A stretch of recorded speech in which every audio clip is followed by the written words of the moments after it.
Bonsoir tout le monde, voilà, nous sommes en direct, c'est certain.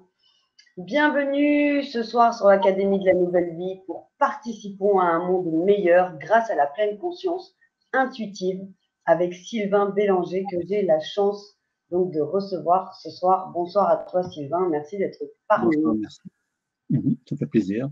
Bonsoir à tous. N'hésitez pas à nous faire un petit coucou dans le chat, ça nous fera toujours plaisir et à nous dire si vous nous voyez bien et si vous nous entendez bien pour qu'on soit rassurés. Si vous avez un problème de son ou d'image pendant la conférence, vous savez que vous pouvez recharger la page avec F5 sur un PC, commande R sur un Mac ou la petite flèche qui tourne.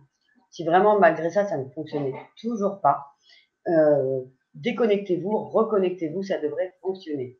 Pensez également à fermer tous les onglets parce que comme ça, vous avez plus de bandes passantes pour avoir une vidéo et du son de meilleure qualité.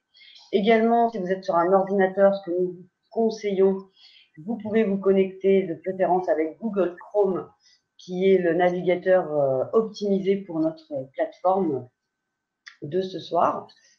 Si vous nous regardez sur YouTube, ça devrait bien aller.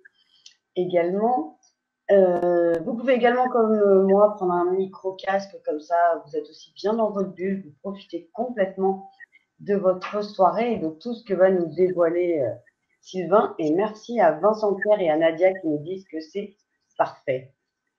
Oh, et Nicole aussi. Oh, vous êtes tous mes amis ce soir, vous savez que j'adore quand on dit que c'est parfait. Ça fait des petites perfections comme ça dans la vie, écoute, tous les mardis soirs. 2, 3 parfaits comme ça, c'est toujours agréable. Alors, qu'allons-nous voir justement ce soir? Eh bien, nous allons voir comment puis-je, comment pouvez-vous, comment pouvons-nous, ai-je envie de dire, comment pouvons-nous donc participer à la transformation collective? Découvrez l'existence d'une force primitive et instinctive qui limite la conscience humaine. Cette puissance matrice mémorielle emprisonne la conscience humaine. Apprenez à devenir conscient de cette force et comment vous libérer d'elle grâce à la pleine conscience intuitive. Découvrez comment une économie de cœur peut prendre forme. Développer une relation vibratoire avec la vie animant la planète Terre. Comment protéger l'environnement et communiquer avec les 4 règnes de la nature, règne minéral, végétal, animal et humain. Comment pouvez-vous incarner le changement et participer à cette transformation collective grâce aux outils que propose la pleine conscience intuitive? Vous verrez également une démonstration de la pleine conscience intuitive avec une personne se trouvant dans la salle virtuelle. Et pour nous raconter tout cela, je reçois donc Sylvain. Alors, beaucoup le connaissent peut-être déjà pour les habitués, puisque Sylvain, c'est pas la première fois qu'on a la chance, et que moi-même j'ai la chance de l'accueillir sur l'Académie de la Nouvelle Vie. Bien, figurez-vous que Sylvain, pour ceux qui ne connaîtraient pas encore, est thérapeute intuitive avec 25 années d'expérience, combinant le décodage intuitif, la déprogrammation de la mémoire cellulaire et les soins psycho-énergétiques. Après avoir reçu un enseignement auprès de chamans et de guérisseurs, un monde qu'il décrit comme fascinant, vous imaginez bien, Sylvain Bélanger a acquis la conviction qu'il était possible d'expliquer et d'enseigner les mécanismes de l'intuition de façon moderne. Cette conviction l'a progressivement conduit à prendre conscience que l'intuition se développait par l'apprivoisement du monde imaginaire. Pour lui, l'écoute dont il est question ici n'a pas le sens qu'on lui donne habituellement. Il faut, dit-il, apprendre à capter les messages inconscients qui se manifestent à soi sous la forme d'images, de voix ou de sensations, et de les questionner afin qu'ils nous dévoilent la sagesse intelligente qui les anime. Un véritable guérisseur chamanique comprend la cause, accueille la douleur et soigne la blessure. Sylvain Bélanger vous propose de découvrir la voie chamanique dans une approche rigoureuse, démystificatrice et efficace. Il accompagne des personnes dans le besoin depuis plus de 25 années, en effectuant des lectures intuitives de l'aura et des soins pour rétablir celui-ci. Il enseigne également depuis plus de 15 ans et il est auteur de plusieurs livres. Donc, encore une fois, restez bien avec nous parce que ce soir, eh bien, vous allez pouvoir profiter de tout ce que va vous apprendre Sylvain. Et j'allais dire Daniel, puisque je vois dans le chat bonsoir Sylvain, Stéphanie, coucou de la part de Daniel, avec qui nous étions en atelier il y a quelques minutes à peine. Elle a eu le temps de manger et paf, paf, elle est à nouveau avec nous. Bienvenue. Donc, j'y vais, c'est ça. C'est à toi. C'est le moment. Mais je te remercie. En tout cas, très belle présentation, très belle introduction. Alors, donc, en fait, cette conférence-là, évidemment, c'est une conférence que j'avais envie de partager depuis un certain temps parce que, bon, il se passe des choses en France, il se passe des choses dans le monde, de toute façon, depuis très, très longtemps. Hein. C'est pas quelque chose de nouveau en même temps. Et quand on commence à développer une relation intuitive avec l'être humain, avec la vie, on constate que l'humanité, finalement, elle s'est construite à travers les temps en étant en étant en interrelation, je dirais, hein, entre les êtres humains. Nous étions tous en interrelation. Et cette interrelation-là a comme créé, en fin de compte, à notre insu, ce que moi j'appelle, bon, il y a Jung qui pourrait exprimer ça comme étant l'inconscient collectif, c'est-à-dire une espèce de trame, hein, une trame psychique finalement, qui s'est manifestée à travers le temps. Alors, au tout début des temps, évidemment, il y avait donc l'homme préhistorique, la femme préhistorique, bon, qui ont commencé donc à vivre sur Terre. Puis, à travers l'évolution, sans qu'on le sache, sans qu'on en soit conscient, chacun de nous, nous produisons des énergies, ce que j'appelle moi des énergies mémorielles. C'est-à-dire que les pensées que je peux avoir, les émotions que je peux avoir vont construire donc des énergies qui sont dans mon propre champ. Ces énergies-là, finalement, sont comme des énergies avec lesquelles je ne suis pas en harmonie avec moi. OK? Elles ne sont pas intégrées à mon propre champ. Donc, elles deviennent finalement des énergies qui sont autonomes dans le champ et qui sont là comme des empreintes émotionnelles, des empreintes mémorielles de mon être. Et puis, évidemment, chaque être humain produit ce genre de phénomène-là. Donc, on comprend qu'avec le temps, avec les années, avec les centaines d'années, les milliers d'années, etc., que l'être humain a parcouru, chaque être humain a comme à son insu construit dans sa propre vie ces énergies-là qui étaient dans son propre champ. Puis évidemment, lorsqu'il décède, ces énergies-là vont effectivement demeurer en quelque part inscrites dans un champ collectif. Et ce champ collectif-là, ben, fait qu'à chaque fois qu'un être humain naît sur Terre, ben, cet être humain-là sur Terre se retrouve finalement envahi, je dirais, par cette pollution mémorielle. C'est-à-dire la pollution mémorielle, qu'est-ce que ça signifie? C'est finalement toutes les expériences de vie terrestre qui ont pu se vivre depuis le début des temps, ben, se retrouvent dans cette trame-là. Et tout être humain qui naît sur Terre ben, se retrouve envahi par cette trame-là. Et c'est souvent des émotions associées donc à la sécurité, associées donc à l'insécurité aussi, associées donc à des blessures émotionnelles, l'abandon, le rejet, etc., les guerres, la souffrance, les bonheurs, les joies, tout ce qui a pu être vécu sur Terre se retrouve finalement en mémoire, finalement, dans cette trame-là psychique. Et ce que ça veut dire quoi? Ça veut dire que tout être humain que nous sommes aujourd'hui sur Terre, ben, on est envahi par cette trame psychique-là, à notre insu, puisque ce n'est pas un phénomène conscient, hein, ça demande une certaine forme d'apprentissage. La pleine conscience intuitive permet de devenir conscient de ces émanations-là, mais évidemment, pour en devenir pleinement conscient, il faudrait vraiment être, ce que j'allais dire, il faudrait quand même presque être le bon Dieu, hein, c'est-à-dire que cette trame psychique-là est tellement vaste, est tellement complexe, qu'on peut en voir qu'une partie. Mais c'est bien évident que cette trame psychique-là, qu'est-ce qu'elle a créé finalement? Elle a créé ce que moi j'appelle l'insensibilité face à lui-même. C'est-à-dire qu'avec le temps, l'être humain est devenu omnibulé par la souffrance, par sa propre douleur, par un tas de choses qui a fait qu'il s'est tourné vers lui et qui a fait que finalement, il a comme pris conscience à quelque part que le seul moyen pour lui d'exister, c'était de manifester, de s'imposer à d'autres êtres humains. Et c'est le principe de la loi du plus fort, hein, du dominant-dominé, on pourrait dire ça comme ceci.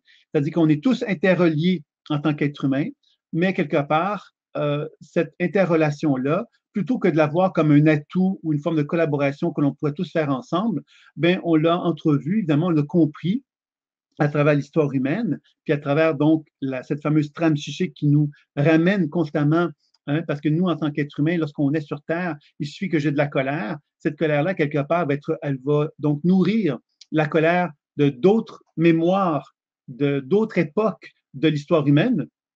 qui va donc faire que finalement, ce phénomène mémoriel-là que je vais exprimer, moi, cette colère-là, ben, va être amplifiée par cette mémoire-là. Puis en même temps, moi, je vais nourrir cette mémoire-là. Donc, cette mémoire-là va demeurer finalement, entre guillemets, comme vitalisée, pourrait-on dire, par le fait que plein d'êtres humains vivent des émotions de colère, de frustration, de mécontentement.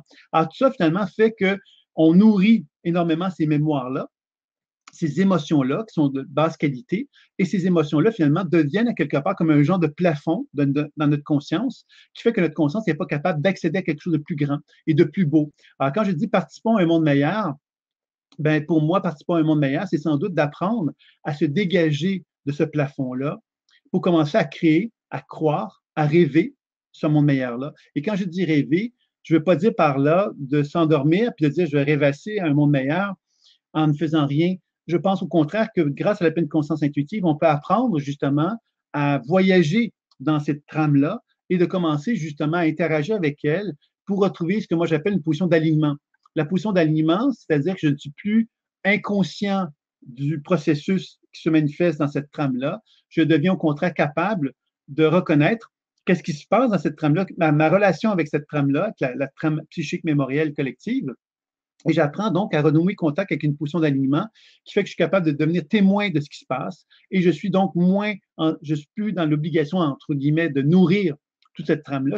J'apprends au contraire à retrouver une position d'alignement dans laquelle j'apprends à l'observer et dans laquelle j'apprends à me désensibiliser par rapport à ça. Et c'est là que moi, je peux commencer à devenir ce que moi j'appelle un messager, c'est-à-dire un être capable de développer des outils pour construire ce monde meilleur-là. Construire ce monde meilleur-là à travers justement cette interrelation, cette interaction avec cette trame psychique-là, dans laquelle on n'en est plus victime, mais dans laquelle on commence à être créateur. Et c'est ça qu'un petit peu qu'on va explorer dans le cadre de la conférence. Est-ce que ça va? Tout est beau? Donc, ce que j'avais envie de vous présenter comme conférence aujourd'hui, c'est qu'on va faire un genre de petit tour d'horizon. Je ne trouvais plus le bouton pour rallumer le micro. Un petit tour d'horizon dans lequel on va chercher donc à regarder un petit peu la position de l'écologie, de regarder de quelle façon qu'on peut renouer contact avec ce qu'on pourrait appeler l'écologie, c'est-à-dire la planète Terre finalement, et tout ce qui compose la planète Terre, de quelle façon que je peux reprendre contact avec la vie qui anime cette planète-là et les règnes qui sont associés à cette planète-là. Ce sera la première étape qu'on va regarder dans la conférence. Ensuite, on ira explorer l'économie de cœur, qui est un autre volet qui est intéressant aussi à envisager, comme de quelle façon qu'on peut avoir, que la pleine conscience intuitive peut être aussi un outil pour nous aider à cheminer dans cette voie-là. Et finalement, il y aura un troisième aspect qui sera donc le messager, de quelle façon qu'on peut concrètement développer une habileté justement et devenir un participant vraiment de ce monde meilleur-là. Donc, ça sera un peu le programme. Puis ensuite, bien évidemment, il y aura la présentation des enseignements qui vont suivre la conférence. Et puis, je ferai une petite démonstration avec une personne de la salle, si elle veut bien, bien sûr. Donc, premier chapitre de cette conférence-là, donc, c'est concernant donc cette fameuse écologie, hein, le monde écologique. De l'écologie, on sait actuellement que la planète Terre n'est pas en super santé. Je n'ai pas besoin de vous énoncer tout ce qui est associé à cela, puisque c'est fortement documenté, on en entend parler maintenant beaucoup, beaucoup. Il y a encore des gens qui n'y croient pas, mais en général, tout le monde est d'accord pour constater que la planète Terre est dans une position où elle a un peu plus de difficulté à retrouver son équilibre, son homéostasie, parce que justement, l'être humain a sans doute pas pris conscience, hein, quelque part, de la vie qui animait cette planète-là. C'est-à-dire que la planète Terre est un organisme vivant et l'être humain, à travers cette construction, à travers les années et les années et les années de cette convention, quelque part, de croire qu'il était, entre guillemets, maître à bord, maître de la planète Terre, ben, il a appris, lui, donc, à regarder les ressources naturelles qui étaient sur la planète Terre, puis à se dire, ben voilà, moi, je possède tout ça, et j'en fais ce que je veux, et je le fais dans un objectif, à quelque part, de pouvoir me déployer complètement, un peu comme un enfant qui est sans conscience et qui se met à jouer avec tout ce qui existe sur la planète Terre sans prendre conscience du sacré, je dirais, qui est associé à cela. Alors, à travers les temps, ben, quelque part, l'être humain a comme développé ce que moi j'appelle une manque de sensibilité envers donc la vie. Et on va voir que la vie, quand je dis manque de sensibilité, on pourrait dire que ce manque de sensibilité s'adresse tant au règne minéral, végétal, animal qu'humain. Malheureusement, hein, on doit constater que même face à nous-mêmes, en tant qu'humains, on s'est mal comporté. On ne se comporte pas adéquatement. Donc, on ne respecte pas du tout la vie. parce que quelque part, ces pulsions primitives, instinctives qui se sont construites à travers les temps sont devenues tellement fortes et tellement importantes que même si l'être humain se dit de plus en plus évolué, il se retrouve toujours avec ces mêmes pulsions qu'il n'est pas capable de gérer et qui la ramènent constamment aux mêmes erreurs du passé et qui font qu'effectivement, on reproduit toujours des positions, des situations de guerre, on observe à quelque part une situation où la planète Terre n'est pas en santé et au lieu de faire des grands mouvements, des grands changements, on réagit pas véritablement parce que quelque part, on a une espèce de, je dirais ça comme ceci, une forme de pulsion, je dirais ça comme ceci, de mort, hein, on va l'appeler comme ça, par rapport à la vie. Pulsion de mort par rapport à la planète Terre, pulsion de mort par rapport au règne minéral, végétal, animal et humain.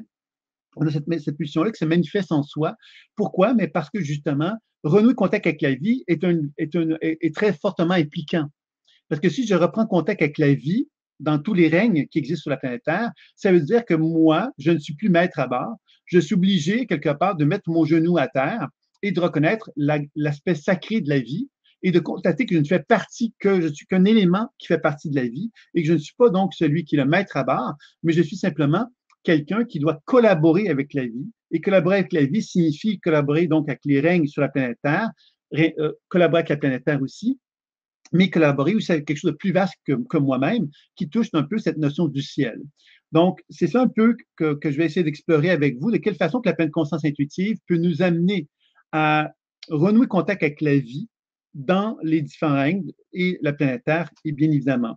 Donc, on doit comprendre que quand on dit qu'on est tous en intercommunication, en interconnexion, on peut facilement concevoir que tous les êtres humains sont en interconnexion. Il n'y a pas si longtemps, on était convaincu qu'on était un individu à part entière fait de chair et d'os. On commence à reconnaître que l'être humain émet de l'énergie et que d'autres êtres humains émettent de l'énergie. Donc, il y a vraiment une relation de communication qui s'effectue entre les êtres humains. Maintenant, qu'est-ce qui est moins commun, qu'est-ce qu'on entend moins parler, c'est cette interconnexion avec la planète Terre. C'est-à-dire que moi, en tant qu'être humain, je suis en interconnexion avec tous les êtres humains sur Terre, mais on peut facilement concevoir que tous les animaux, je suis en interconnexion avec tous les animaux, je suis en interconnexion avec la plante, avec les arbres, avec la nature. Je suis en interconnexion avec toutes les ressources naturelles qui animent la planète Terre. Je ne suis pas étranger à cela. Et la planète Terre aussi, finalement, je suis à quelque part en interconnexion avec elle. Donc, quand on commence à comprendre que toute la vie, finalement, hein, quelque part, elle est en étroite relation avec moi, ben, je ne peux pas me comporter face à cette vie-là d'une façon inconsciente ou d'une façon irresponsable. Donc, toute la notion de la pleine conscience intuitive met en évidence cette idée qu'on peut, par un entraînement, arriver à reconnaître la vie qu'anime un arbre, de communiquer avec un arbre, communiquer avec une plante, de communiquer avec un légume hein, qui est en croissance, de pouvoir communiquer justement avec des pierres minérales, avec des ressources naturelles dans le sol, avec des animaux, bien évidemment, puis aussi avec des êtres humains. Et que cette communication qu'on effectue n'est pas une communication où on se parle d'une façon consciente, comme on peut s'adresser à un être humain en disant bonjour, comment vas-tu, mais c'est de découvrir à quelque part qu'est-ce qui est derrière justement cette apparence l'apparence de la matière. L'apparence de la matière, c'est que je rencontre quelqu'un dans la rue, je lui dis bonjour, comment vas-tu? Elle pourrait me dire je vais bien, mais si je commence à poser un regard vers la vie qui anime son être, je pourrais voir que dans sa vie, même si elle dit consciemment qu'elle va bien, qu'il y a une souffrance qui est en elle. Donc, c'est la même chose face à la planète Terre. Je peux voir un très bel arbre qui est extrêmement beau, mais si je me mets en relation avec la vie qui anime cet arbre-là, constater que cet arbre-là peut avoir une certaine souffrance pour diverses raisons. Donc, là, je le présente d'un point de vue comme très petit niveau.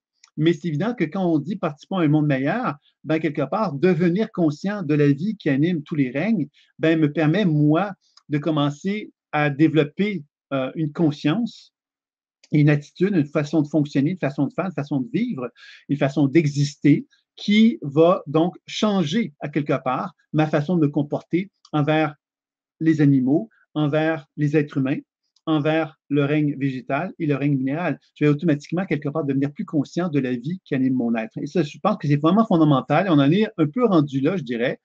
Avant que ça prenne forme vraiment officiellement, ça va prendre bien des années, je pense, hein, que l'être humain devienne soit suffisamment conscient pour reconnaître que la vie, elle existe, le grand V, hein, la vie avec le grand V, elle est là, elle existe dans toutes les dimensions de la vie et qu'on n'est pas simplement, nous, un être vivant ayant une conscience supérieure. tous les autres règnes ont une conscience aussi, tout aussi importante que la nôtre, mais on n'a pas développé des outils pour être capable de communiquer avec elles. Et c'est ce qui fait qu'on a comme cru, on a comme valorisé énormément le rationnel, la conscience, qui nous laisse croire que parce qu'on est capable de parler, par exemple, on domine le monde, l'univers.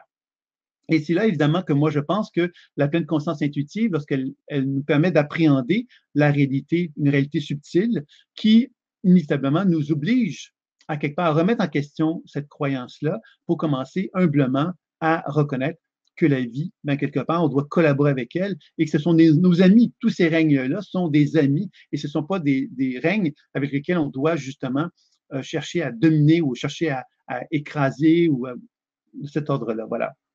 Donc, il y a toute la planète Terre, quelque part, donc c'est un organisme vivant.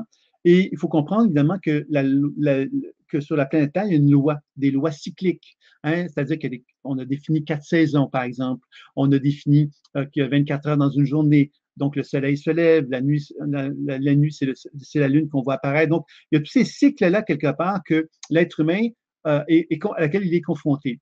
Et on sait quelque part que tant l'être humain que les animaux, que les végétaux, etc., on est tous confrontés, on est tous à liaison avec ces cycles-là et que c'est fondamental quelque part que l'être humain soit capable justement de respecter ce rythme-là. On sait que l'être humain a de la difficulté lui-même à suivre ce rythme-là pour la simple raison que la vie est devenue tellement stressante et tellement tendue qu'on a de la difficulté à faire des journées convenables. On a des difficultés des fois à se coucher, on a des difficultés à même s'endormir, parce que quelque part, la vie est devenue stressante. Parce que justement, cette espèce d'impression chez l'être humain de devoir toujours finalement aller plus loin, mais aller plus loin pour où? Hein? C'est où est-ce qu'il s'en va l'être humain? Quand on regarde comment il fonctionne, l'être humain se dit on va aller plus loin. Mais on va aller plus loin en faisant quoi? En exploitant davantage les ressources de la planète sans se préoccuper de savoir si on en a les moyens, si on en a les moyens dans un contexte, parce que les ressources deviennent inévitablement limitées. Donc, on doit devenir conscient qu'elles sont limitées. On doit devenir conscient que nous-mêmes, en tant qu'êtres humains, on a des capacités énergétiques qui ne sont pas limitées non plus. Et ça aussi, on n'en tient pas compte. On ne tient pas compte non plus de la façon qu'on va gérer par exemple, si on pense aux animaux, hein, on va s'occuper des animaux de façon on va tuer des animaux en quantité industrielle, par exemple, pour manger de la viande. On va on va pas tenir compte des rythmes naturels par rapport aux légumes, par exemple, par rapport à la croissance des arbres, etc. On va faire des déforestations majeures, etc.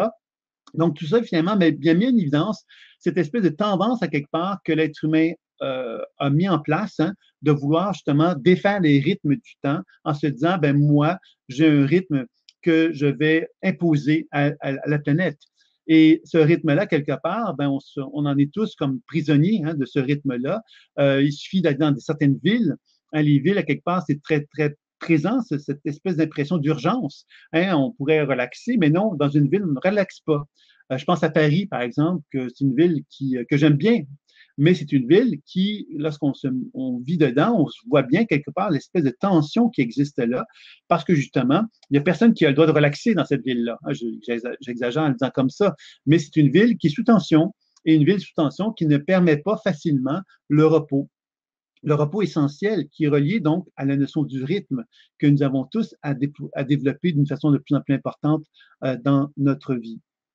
Un autre élément que j'aimerais apporter concernant la planète Terre, c'est qu'un physicien qui s'appelle Pope qui a mis en évidence que le Soleil émettait de la lumière et les cellules du corps absorbaient cette lumière-là puis émettaient de la lumière. Ce physicien-là, donc, a découvert, démontré scientifiquement que l'aura existait, puisqu'on comprend ici que si les cellules du corps absorbent et émettent de la lumière, il y a une genre de respiration biolumineuse autour du corps physique. Et cette respiration biolumineuse dégage un certain champ énergétique qui est l'aura. Et ce monsieur-là s'est intéressé aux légumes, par exemple, et il s'est intéressé à déterminer, si on a des fruits, par exemple, biologiques versus des fruits qui ne sont pas cultivés en contexte biologique, quelle est l'émanation lumineuse qui en résulte, etc.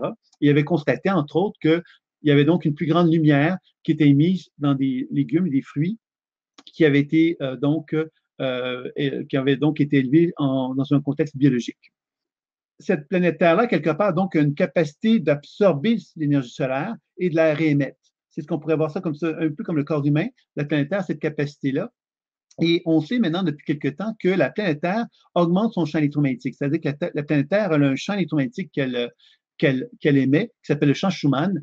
Et depuis quelques années, il y a une forte augmentation de ce champ Schumann-là. Il y a des gens qui vont dire que c'est relié à l'évolution de la conscience, que l'être humain est en train de muter, etc. C'est peut-être vrai. Mais si on ramène ça simplement dans un contexte très, très terre à terre, on comprend ici que la planète Terre est dans un état d'échauffement, un état d'échauffement tout comme l'être humain l'est. C'est-à-dire que nous, on a la difficulté à suivre un rythme relax parce qu'on n'a pas, on ne valorise pas ça. Être quelqu'un qui est lent, être quelqu'un quelque part qui prend son temps, c'est mal vu. Il faut être productif. On est tout le temps, toujours dans cette idée de produire. Mais produire pour qui puis pourquoi? On produit pour qui? On produit souvent pour un patron, pour une multinationale, pour quelque chose qui finalement est plus gros que nous et qui nous impose à quelque part un rythme qui n'est pas en accord avec soi. C'est pas un rythme écologique finalement.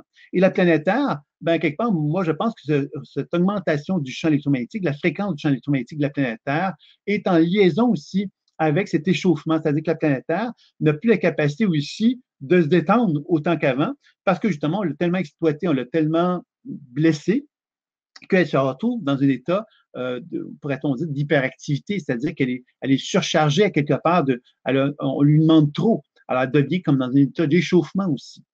Alors, tout ça, effectivement, nous amène à se poser la question quoi faire. Hein? On pourrait se dire, bon, on va se tirer une balle dans la tête, puis on va finir ça là, c'est trop horrible ou c'est trop. Il n'y a pas de solution.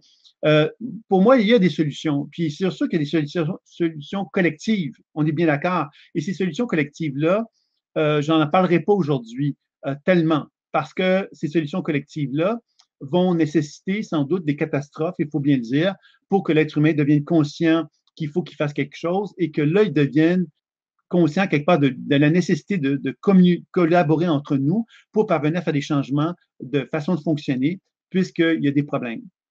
Maintenant, au point de vue individuel, ben nous, en tant qu'individus, on peut commencer justement à devenir conscient de la vie dans tous les secteurs de la vie, justement.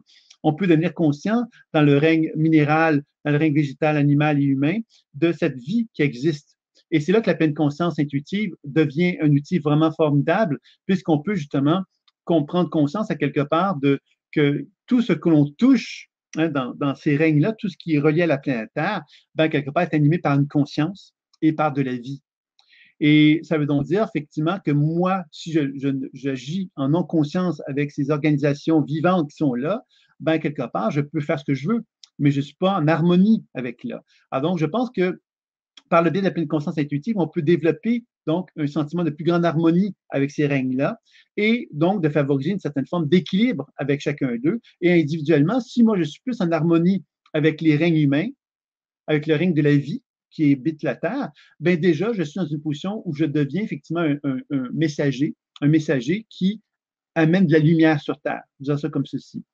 On pourrait me dire, oui, mais ça ne changera rien dans les circonstances globales de la Terre. Et bien sûr que ça ne changera pas globalement la planète Terre, c'est bien évident, et les problèmes qui existent associés à l'humanité. Ça va par contre m'amener, moi, en tant qu'individu, à devenir dégagé davantage parce que je suis conscient que je fais quelque chose et que quelque chose que je fais me permet d'être en plus en grande paix avec moi, me permet de développer une façon de concevoir la vie qui est différente que celle qui m'est imposée socialement quand je ne suis pas en réflexion par rapport à cette relation avec la vie. Et déjà, je pense que ça peut m'amener à faire des choix de vie qui vont être plus en accord avec qui je suis. Donc, déjà, ça nous sort un petit peu de la matrice dont je parlais tantôt, c'est-à-dire cette espèce de charge mémorielle avec laquelle tous les êtres humains sont en résonance et que, comme on n'en est pas trop conscient, ben, on a tendance à répéter tout le temps, les mêmes problématiques qui ont existé depuis le début des temps parce qu'on n'est pas capable d'observer, de prendre une distance par rapport à cette charge mémorielle-là. Alors, quand on développe la pleine conscience intuitive, on est capable de prendre cette distance-là qui fait qu'on est en mesure d'observer justement cette charge mémorielle-là et être capable d'interagir avec elle. De quelle façon? Ben ça, on va y arriver dans la troisième étape de la conférence, puisque j'aimerais justement poursuivre. Alors, pour conclure par rapport à cette notion d'écologie, ben moi, ce que j'aimerais vous dire, c'est que juste par la pleine conscience intuitive, d'être conscient que quand je suis en relation avec des humains, ben je suis en relation avec des êtres humains qui ont une vie qui anime leur être. Ça veut donc dire que c'est pas n'importe qui, c'est pas n'importe quoi. C'est des êtres vivants. Tout comme, c'est presque drôle de dire ça, hein, de devoir dire, ben oui, rappelons-nous que les êtres humains sont vivants Je le dis parce que quelque part, lorsqu'il s'agit de tensions, de guerres, de toutes sortes de choses, l'être humain ne se comporte plus comme s'il voyait un être vivant devant lui. Il se comporte comme une bête. Et ça, il faut devenir conscient de cette réalité-là, de comment on a développé une insensibilité par rapport à ça. Face aux animaux, ben, dès qu'on pense aux gens qui mangent de la viande, ben, inévitablement, cette relation avec les animaux, ben, quelque part, ben, est-ce qu'on en a vraiment une relation? Hein? Parce que manger de la viande, je ne suis pas en train de faire un débat sur est-ce qu'on doit manger de la viande ou pas manger de la viande. Moi, si on m'offre de la viande, je ne vais pas dire non. Hein? Je vais peut-être, par contre, prendre le temps de me mettre en relation avec la conscience de l'animal qui est dans mon assiette, pourrait-on dire, hein, puis faire une certaine relation pour m'harmoniser avec cette viande-là. Sinon, moi, je ne mange pas de viande chez moi. Par contre, je ne suis pas fermé à cette idée-là. Mais ce que je veux dire par là, c'est que quand on commence à développer la pleine conscience intuitive, on commence à comprendre que l'être humain, l'animal, est un être de conscience. Il y a une certaine époque où on mangeait un animal, on tuait un animal dans un contexte sacré, dans un contexte de rituel, dans un contexte où on remerciait l'animal de se sacrifier pour nous. Alors, c'est certain qu'on a complètement oublié ça. On a complètement perdu cette relation-là avec la vie. On reconnaît maintenant que la viande, à quelque part, ça peine si on sait même que c'est un animal. Hein. On a cette espèce de relation de voir la viande à quelque part qui est complètement donc tout bien travaillée dans un emballage et tout ça. Et il y a une espèce d'exploitation extrêmement élevée face aux animaux où on maltraite les animaux tout simplement parce qu'on veut faire des sous. On a cette volonté donc de distribuer cette viande-là quelque part dans les supermarchés, etc. Et il y a une espèce de surconsommation qui se manifeste à travers ça et qui vient souvent aussi, souvent une cause de pollution puisque les animaux demandent énormément de ressources naturelles aussi pour pouvoir les nourrir, etc., pour pouvoir répondre à cette demande-là. Donc, encore là, moi, je suis détaché hein, par rapport à l'idée de doit-on manger de la viande ou pas manger de la viande. On doit certainement devenir conscient de cette réalité-là que les animaux sont vivants. C'est des êtres de vie. Ils sont des êtres de conscience aussi. On ne peut pas se permettre simplement de se dire, ben oui, on peut en suivre, c'est pas un problème. On doit reconnaître la vie qui est là aussi. Et ça, je pense que c'est important de se le rappeler. Tout comme les fleurs, les plantes, les arbres, on ne peut pas se permettre justement de détruire des forêts sans prendre conscience à quelque part de l'impact que ça a dans la nature. Ces organismes vivants-là, qui sont des arbres, sont autant dotés de conscience que nous et on doit donc être attentif à la façon qu'on exploite ces ressources-là. Bien sûr qu'on a besoin des fois de faire de la déforestation pour certains besoins, tout comme les légumes. Hein. Je ne dirais pas qu'on n'a pas le droit de manger de légumes, on doit uniquement se nourrir de lumière. Je dirais quelque part qu'il faut être tout simplement conscient que la vie, elle est dans toute chose, il faut l'honorer, il faut la respecter et il faut l'aimer. Et à partir du moment qu'on commence à avoir cette attitude-là, bien déjà, on devient en quelque sorte un messager parce que cette façon d'aborder la vie avec ce regard-là, déjà change notre façon de consommer dans tous les règnes. Et ce changement de consommation-là, déjà, fait de nous un être différent. Il fait de nous un être qui est capable, justement, de pouvoir, justement, donc incarner ce mouvement de transformation. Et je pense que si chaque être humain se transforme, chaque être humain devient plus conscient, bien, à quelque part, la collectivité va changer aussi. Alors, ça peut paraître idéaliste, évidemment, comme pensée, mais je vous dirais quelque part qu'on n'en a pas le choix. On n'a pas le choix de penser comme ça parce que justement, chaque être humain, s'il est plus en paix avec lui-même, ben finalement, il est plus heureux. Et dans ce sens-là, c'est déjà une grande étape qu'on a franchie à ce moment-là. Il n'y a pas si longtemps que ça, d'ailleurs. Moi, je ne connais pas toutes les religions, mais dans la religion catholique, même si je ne le suis pas non plus, ils faisaient la prière justement avant de manger pour remercier pour tout ce qui était sur la table qui allait les nourrir. Tout à fait. Bien sûr, Alors, bien sûr. certes, là, c'était religieux, et peut-être que dans les autres religions, ils le font aussi, hein, je ne sais pas. Mais il ne faut pas oublier que la religion, c'est une façon d'être spirituelle, on va dire.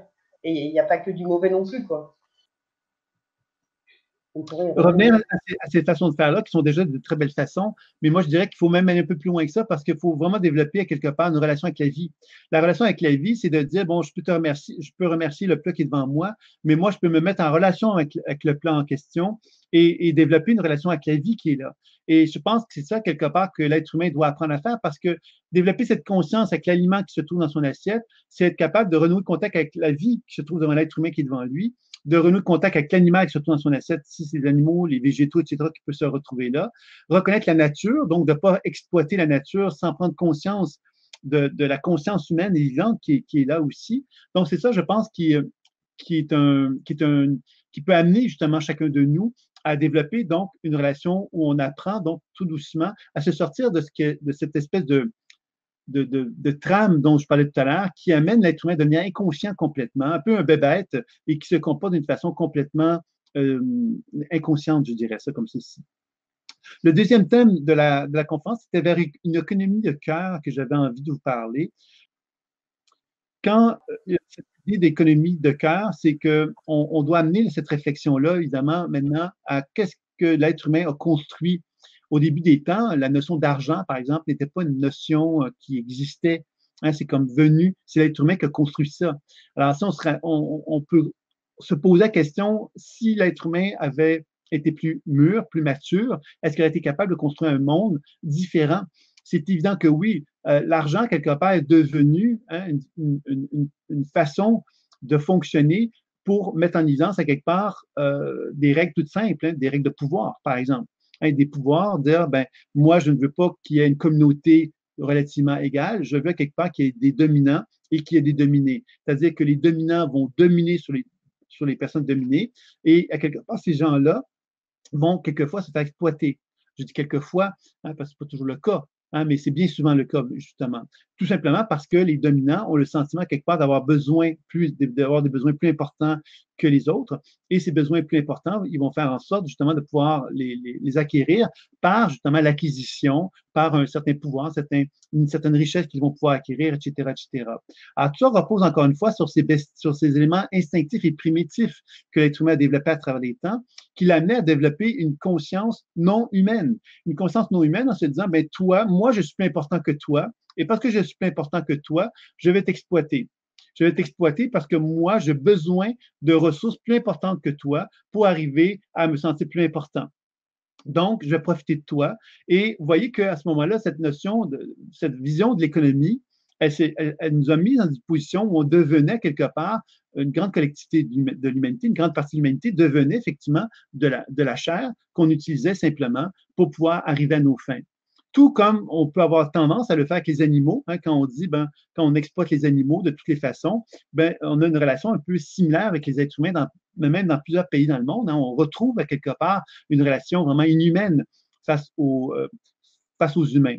Alors, je pense que cette notion de dominant-dominé est certainement à reconsidérer.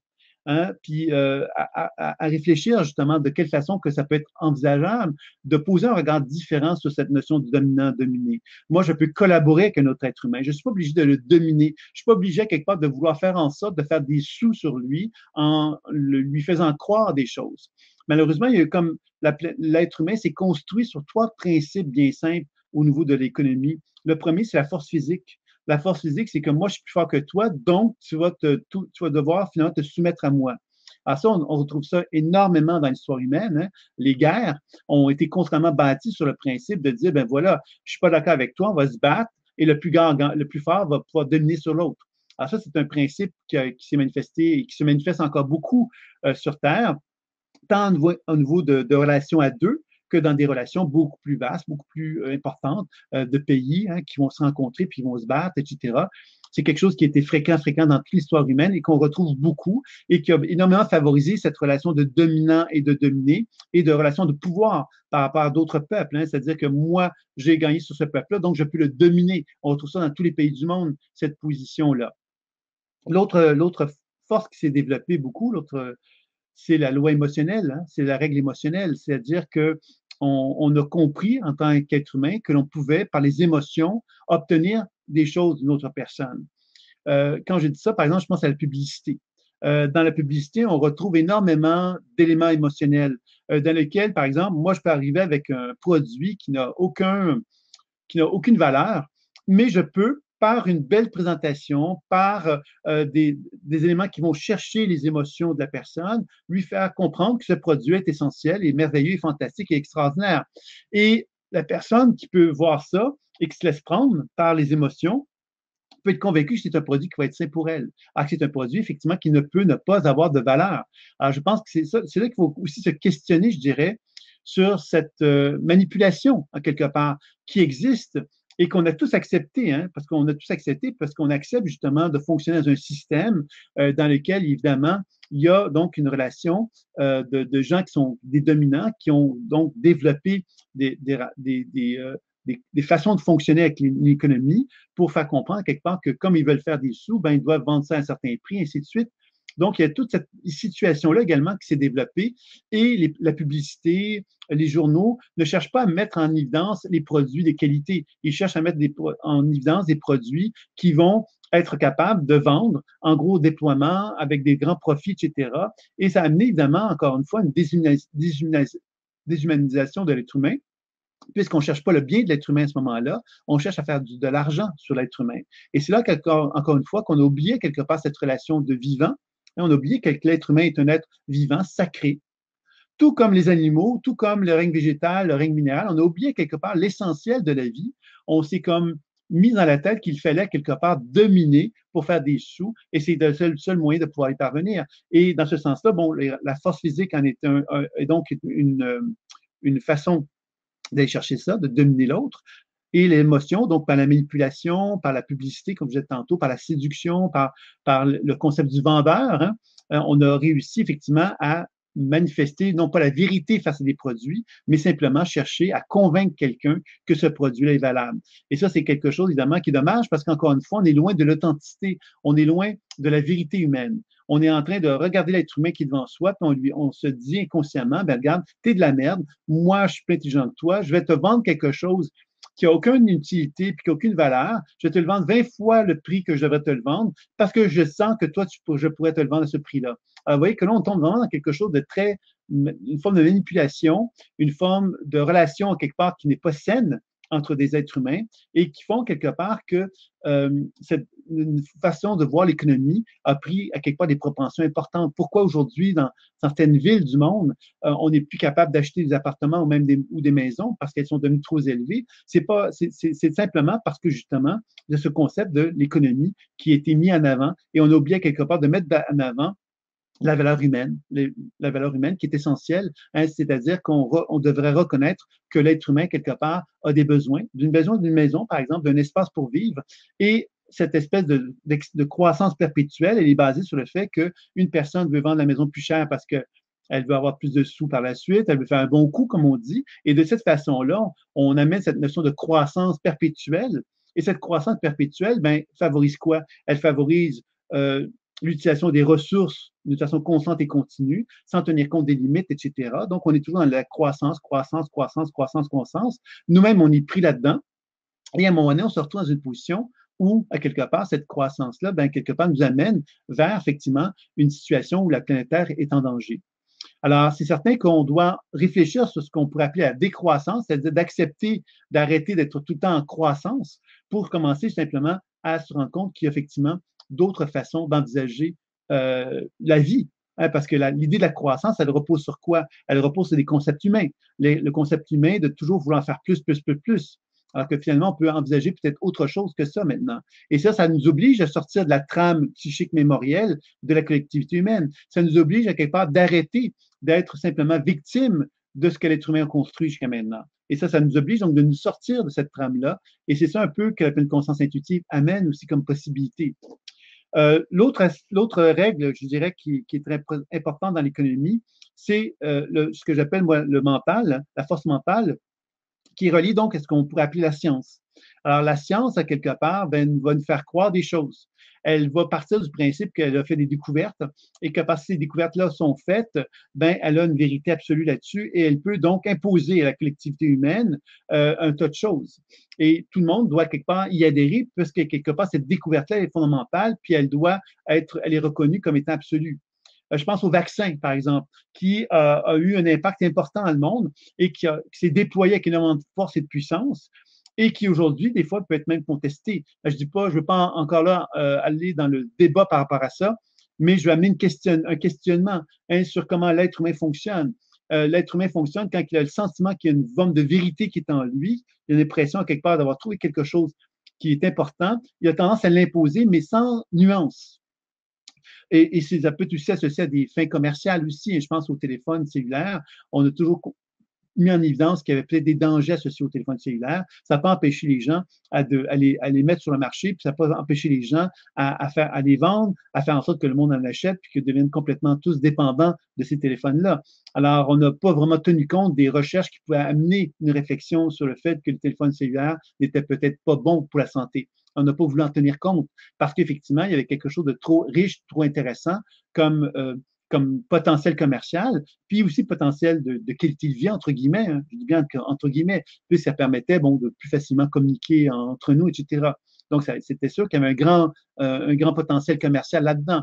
Maintenant, est-ce qu'on est vraiment plus heureux? Est-ce qu'on est vraiment plus en santé? Alors, c'est tout ça, quelque part, qu'il faut maintenant réfléchir. Et c'est là, évidemment, qu'on doit comprendre que cet argument mental-là, quelque part, ce sont des arguments qui sont relativisés, qu'il faut relativiser. C'est-à-dire que l'être humain, au moment où on se parle, a une vision des choses. Mais cette vision des choses-là est celle du dominant. Et qu'est-ce qui fait que tout le monde va adhérer à quelque chose? C'est qu'il y a une force dominante, une force dominante qui va dire, ben voilà, j'ai décidé que c'était comme ça que ça se passait, ou on a, par la science, découvert que c'était comme ça que ça se passe. Mais qu'est-ce qui fait que cette domination-là de pensée se manifeste? C'est parce que, justement, il y a des intérêts. Les intérêts, bien, quels sont-ils? Mais c'est des intérêts souvent financiers. C'est souvent des intérêts qui font qu'on peut justement faire valoir qu'on a les moyens pour faire imposer cette pensée-là, pour la rendre dominante auprès de la collectivité. Alors, ça aussi, c'est quelque chose qui devient effectivement un problème par rapport à cette notion d'économie, puisqu'on n'est pas dans une relation bienveillante avec les gens. On n'est pas dans une relation de bienveillance. La collectivité, la société n'est pas dans une relation de bienveillance avec les individus, puisque justement, il cherche, lui, cette société-là, elle cherche souvent à développer donc une forme de croissance continuelle et l'être humain, quelque part, en est une victime de ça. Et c'est ça qui est dommage. Et je pense qu'une économie de cœur nous ramène encore une fois à cette idée qu'il est possible de développer ce que j'appelle l'intelligence émotionnelle. L'intelligence émotionnelle, qu'est-ce que c'est? C'est cette capacité de ne pas être simplement dans un QI. Le QI, c'est le quotient intellectuel. C'est de se rendre compte, effectivement, qu'on peut avoir une intelligence du cœur. Cette intelligence du cœur me fait prendre conscience que j'existe et que j'ai envie de m'épanouir, d'exister, mais j'ai envie, quelque part, de tenir compte de la personne qui est devant moi et d'avoir une relation juste avec cette autre personne-là, non pas pour profiter de cette personne-là, mais pour avoir une relation vraie avec elle. Parce que c'est un être humain et j'ai envie, quelque part, que cet être humain-là soit aussi heureux que moi. Donc, on commence à concevoir une autre façon de voir la vie de cette façon-là. On commence à comprendre, quelque part, que si chaque être humain se tend la main et collaborent ensemble, ben, on peut peut-être effectivement créer ce monde meilleur-là. Un monde meilleur dans lequel cette économie de cœur existe. Et elle existe dès maintenant. C'est-à-dire que si moi, je décide de mettre en place une économie de cœur, ben, je peux chercher déjà à incarner ça dans ma vie. Et cette incarnation-là, bien évidemment, peut donc amener des changements autour de moi qui vont faire que cette économie de cœur-là ben, peut commencer justement à prendre forme. Alors, c'est sûr que collectivement, on n'est pas en train de changer le monde, on est bien d'accord, mais on peut déjà commencer à amener l'idée de ce changement-là. Je vous invite d'ailleurs, ceux qui ne l'ont pas vu, à visionner le film documentaire qui s'appelle Demain, qui mettait bien en évidence toutes les actions, quelque part, qui existent dans le monde présentement, des actions positives qui sont là pour un petit peu amener ce changement-là dans le monde. Et ça peut être stimulant pour vous de visionner ce film-là. Pour ceux qui ne l'auraient pas vu, c'est très, très intéressant. C'est un documentaire qui est super intéressant à regarder. Je vous invite vraiment fortement pour ceux qui ne l'auraient pas vu. Je vois qu'il y a des questions un petit peu que je peux prendre le temps de répondre vitement, s'il y a des questions, parce que je vois que... Alors déjà, il y a des réactions depuis le début. Il y a eu quelques réactions. Nicole qui te dit merci Sylvain pour tout ce que vous dites. C'est exactement tout ce que je pense aussi depuis longtemps. Nadia, c'est au sujet de la viande, qui disait je mange un peu de viande, mais je n'ai jamais pu en manger quand il y a des os. Daniel qui te dit que c'est bien de faire un rappel de tout ça, donc attention à ne pas devenir mouton. Tania qui nous parlait de la société joue au dominant vis-à-vis du peuple. Et Jérôme faisait une analogie. Bonjour, aujourd'hui j'ai nettoyé mon aquarium et il y a un moment où l'on est obligé de nettoyer la pompe, donc de désamorcer le système, ça arrive bientôt. Il y a un aimant dans la pompe, je n'arrive pas à la faire tourner dans l'autre sens. Faudrait-il que j'aille dans l'hémisphère sud pour que donc ça tourne dans l'autre sens? Et Nadia également qui, quand tu parlais des vendeurs, disait qu'elle était la hantise des vendeurs depuis son enfance. Elle adore détruire leurs arguments. OK. Donc, ben, il n'y a pas vraiment de question de ce que je constate. Donc, merci quand même pour vos partages. C'est sympathique de savoir que vous avez un intérêt et que vous avez le désir de partager. Euh, donc, moi, j'étais rendu à l'étape donc de passer finalement, donc j'étais en train de parler d'intelligence émotionnelle, en fait. Je vais peut-être conclure avec ça pour le chapitre sur l'économie du cœur. Alors, l'intelligence émotionnelle nous amène donc à développer cette notion de collaboration de façon plus importante. Et il y a la cohérence cardiaque dont j'aimerais vous parler aussi, puisque la cohérence cardiaque, elle a mis qu'est-ce que c'est que la cohérence cardiaque? C'est qu'on a reconnu que le cœur avait des ramifications avec le cerveau et que par des respirations, on pouvait parvenir justement à favoriser cette cohérence cardiaque, c'est-à-dire un genre de signal harmonieux entre le cœur et le cerveau. Pourquoi on parle de ça? Parce qu'on a constaté que les gens qui sont, par exemple, qui sont fortement dans la tête, ont une tension dans le cœur. C'est-à-dire qu'ils arrivent dans une situation collective, par exemple dans un bureau où ils ont à gérer plusieurs personnes, et comme ils sont tendus au niveau du cœur, ben, cette tension-là fait qu'ils ne sont pas capables d'être dans une position d'intelligence émotionnelle parce qu'ils sont trop tournés vers leurs propres intérêts, vers leur propre volonté de ce qu'ils veulent et ne sont pas capables de tenir compte des autres.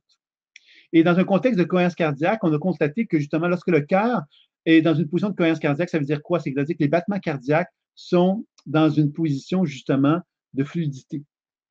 Parce que les gens qui sont tendus, les battements cardiaques ne sont pas en état de fluidité.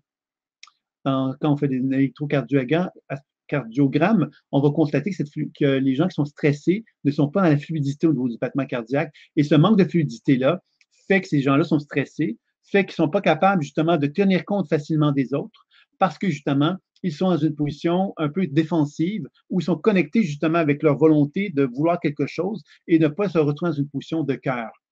Et l'intelligence émotionnelle, la cohérence cardiaque, favorise cela parce que justement, simplement en respirant dans notre cœur, par exemple.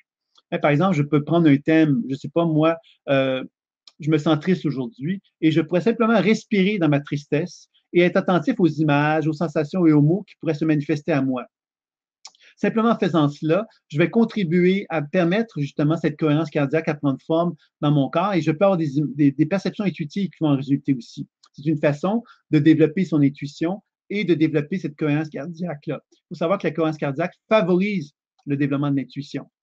Il faut savoir aussi que la cohérence cardiaque, il y a des Américains, entre autres, qui ont émis l'idée que si tout le monde développait la cohérence cardiaque, ben, on aurait droit à un monde meilleur. Tout simplement. Pourquoi? Parce que tous les êtres humains seraient dans une position où ils reconnaîtraient justement leur connexion avec eux-mêmes. Ils seraient capables de se connecter avec leur ressenti. Ils seraient capables de se connecter avec ce qu'ils vivent à l'intérieur d'eux-mêmes, mais ils seraient capables aussi de reconnaître ce que les autres vivent aussi autour d'eux-mêmes. Et ça, c'est quelque chose d'assez révolutionnaire quand on réfléchit, parce que d'une façon globale, l'être humain, comment il fonctionne? Soit que je pense trop à moi, soit que je pense trop aux autres. Cette capacité que j'ai de penser à moi et de penser à l'autre à la fois est beaucoup plus difficile à mettre en place. Parce que ça veut donc dire que je suis dans une position où je ne suis pas dominant et je ne suis pas dominé. Je suis dans une position de collaboration avec l'autre. Je ne cherche pas à le dominer, mais je ne cherche pas à me faire dominer non plus.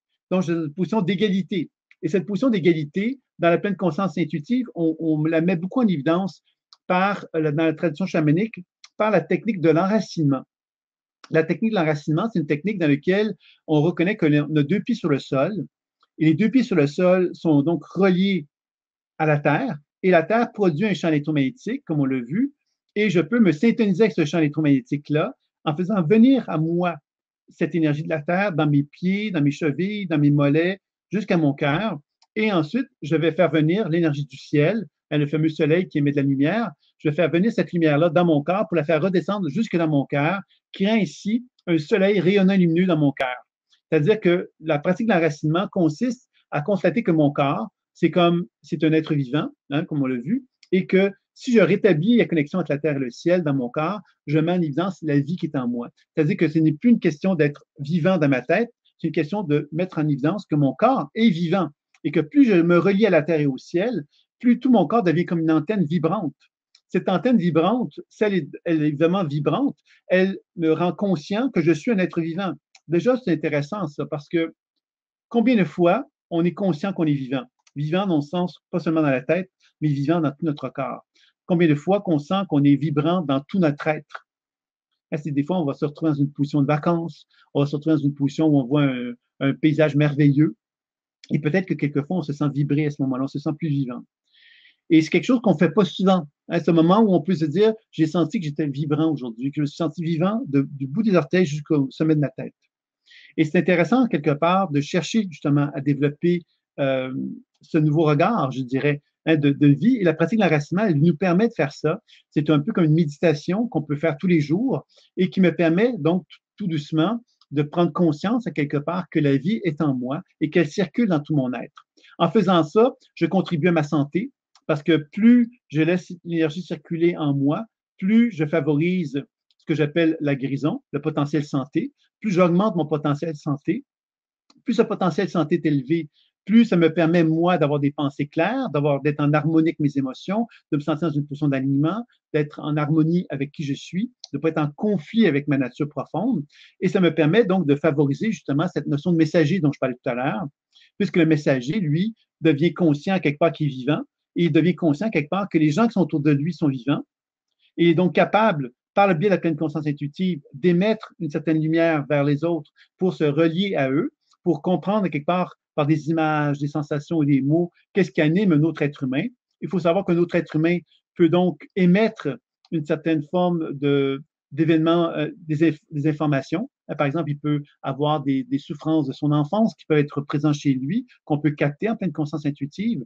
On peut également capter des potentiels qui ne sont pas harmonisés chez cette personne-là, qui n'a pas encore actualisé, on peut les percevoir aussi. On peut voir un potentiel futur chez lui. On peut voir également des mémoires d'ancêtres qui peuvent perturber son équilibre. Je fais référence à des arrière-grands-pères, par exemple. On peut capter également des mémoires d'autres vies qui peuvent perturber également l'équilibre chez cette personne-là.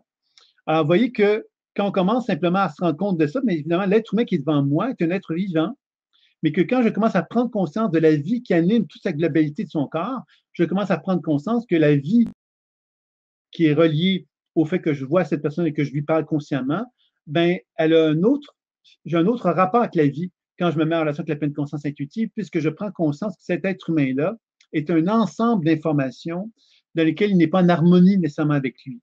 Et que le travail de la pleine conscience intuitive, c'est justement de tenter de favoriser l'harmonie le plus possible tant envers moi-même que vers l'être humain qui est devant moi. Et que l'objectif de ça, c'est de permettre l'émergence d'un potentiel évolutif chez chacun d'entre nous. C'est-à-dire que chacun d'entre nous, on peut être de plus en plus en harmonie avec la vie qui est en nous. Alors, si je regarde maintenant un arbre, ben, je peux très bien me mettre en relation avec un arbre et effectuer la même démarche où je vais chercher justement à me mettre en relation avec l'arbre et prendre conscience des images, des sensations et des mots qui vont se manifester et d'interagir avec l'arbre pour le rééquilibrer. Tout comme je peux le faire avec une ressource sur la Terre, comme l'eau, par exemple. Je pourrais très bien interagir avec l'eau globalement de la planète Terre et faire un travail collectif touchant la globalité de l'eau. Alors évidemment, ça ne veut pas dire que je vais transformer l'eau de toute la planète Terre puis je vais la dépolluer. Mais ça veut dire que moi, j'ai une relation avec l'eau dans laquelle je vais plus me sentir en harmonie avec elle. Et si je me sens plus en harmonie avec l'eau, ben l'eau va être plus en harmonie avec moi aussi. C'est des questions qu'on doit se poser, qu'on doit commencer à prendre conscience. L'interconnexion, ça veut dire que moi, en tant qu'individu, je suis interconnecté avec la vie, avec le grand V. Tous les domaines de la vie, je suis en interconnexion avec. Donc, l'eau, toute l'eau sur la planète Terre qui peut se retrouver dans une pollution, ben, j'ai une relation avec elle et je peux travailler sur cette connexion-là pour arriver à ce qu'elle soit plus en harmonie avec moi. Donc, je deviens en quelque sorte un messager en comprenant quelque part cette relation que j'ai avec la vie. Et la vie peut se manifester sous diverses formes. Elle peut se manifester avec un être humain à côté de moi, elle peut se manifester avec un animal, elle peut se manifester avec un arbre, elle peut se manifester avec des fleurs, elle peut se manifester avec des légumes, des fruits, elle peut se manifester de diverses formes. Et quand je commence à devenir conscient de ça, ben, je commence justement à développer une liberté, je dirais, par rapport à cette fameuse trame collective et à développer une vie qui est plus en accord avec mes valeurs, avec qui je suis, et de participer à un monde meilleur parce que justement, je deviens un exemple pour que ce monde meilleur-là puisse prendre forme, puisse exister d'une façon de plus en plus importante. Donc, l'idée de la pleine conscience intuitive, c'est d'amener justement cette capacité que j'ai de ne pas changer, je ne vais pas pouvoir changer le monde collectivement, dans le sens que je ne vais pas transformer la collectivité humaine, mais je vais changer ma relation avec la collectivité humaine, avec les différents règnes, avec toute cette vision de l'économie. Je vais commencer, moi, à développer une relation dans laquelle je vais m'individualiser et dans laquelle je vais me libérer de la pollution mémorielle qui existe depuis le début des temps et qui font que chacun d'entre nous avons tendance à vivre, à subir quelque part un tas de choses sans se poser de questions, à savoir ce que c'est juste ou ce que ça ne l'est pas. Alors que plein de choses, quand on y pense, qui ne sont pas justes, mais on les tolère. Pourquoi? Mais parce qu'on est né dedans et parce qu'on n'a pas le sentiment qu'on pourrait voir autrement les choses, puisque tout le monde, d'une certaine façon, l'accepte. Alors, quand on devient capable de poser un regard différent sur ces choses-là, bien, on devient créateur, on devient capable d'envisager le monde différemment. Et c'est là qu'on commence nous-mêmes à devenir un moteur pour la transformation, permettant à une vie de commencer à s'incarner. On commence à incarner quelque part l'idée d'un potentiel évolutif qui pourrait se manifester. Et c'est ça un peu l'idée d'un messager. Donc, je ne sais pas si vous avez des questions sur l'ensemble de ce que j'avais à vous dire, puisque là, je vais bientôt vous parler des 3 ateliers qui s'en viennent, qui vont me permettre aussi de revenir sur la pratique aussi de la pleine conscience intuitive. Alors, il y a Daniel qui dit, en fait, parfois, je me demande ce que je peux faire. Je me sens impuissante. Je comprends maintenant que rentrer peu à peu dans l'état d'esprit de l'amour de la planète est important. Et Samia qui demande, l'enracinement peut-on le faire assis, pied au sol et non debout? Bien sûr, bien sûr. En fin de compte, la pratique de l'enracinement idéal, si on peut parler d'une façon idéale, moi ici, par exemple, il y a plein de neige, donc je n'irai pas les pieds nus à la rosée du matin au Québec dans la période actuelle. Par contre, vous, je pense que ça peut être possible, c'est se promener à la rosée du matin, les 2 pieds à la rosée du matin, donc les pieds sur un herbe mouillée, naturellement. Et là, on devient quelque part conducteur. Alors, qu'est-ce qui va se passer à ce moment-là? Sans vous parler de la pratique de l'enracinement comme telle, il y a déjà un phénomène qui se passe. C'est-à-dire que les pieds mouillés vont faire que mon corps, il devient comme un élément de conduction, de conductibilité avec la planète Terre. La planète Terre est pleine d'ions négatifs. Donc, la planète Terre, comme elle est pleine d'ions négatifs et qu'elle est une grande masse, elle va attirer toutes les charges positives qui sont dans mon corps.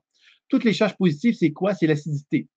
Alors déjà, c'est intéressant de savoir que à la rosée du matin, si je me mets dans une position où je m'assois ou debout et que je prenne le temps de simplement méditer dans cet état-là, ben, je vais contribuer déjà à avoir cette espèce d'échange où, naturellement, la planète Terre va attirer vers elle toutes les charges d'acidité qui sont dans mon corps, les charges positives. D'où vient cette charge d'acidité-là? C'est souvent le stress. Il y a l'alimentation qui joue un rôle, mais certainement le stress en joue un rôle important. Il faut savoir que l'acidité, qu'est-ce que ça fait dans le corps? C'est que ça crée le sang devient gélatineux. L'énergie devient gélatineuse. Tout devient, à quelque part, moins facile à faire circuler dans notre corps. Et la pratique de l'enracinement va souvent être difficile dans ces circonstances-là.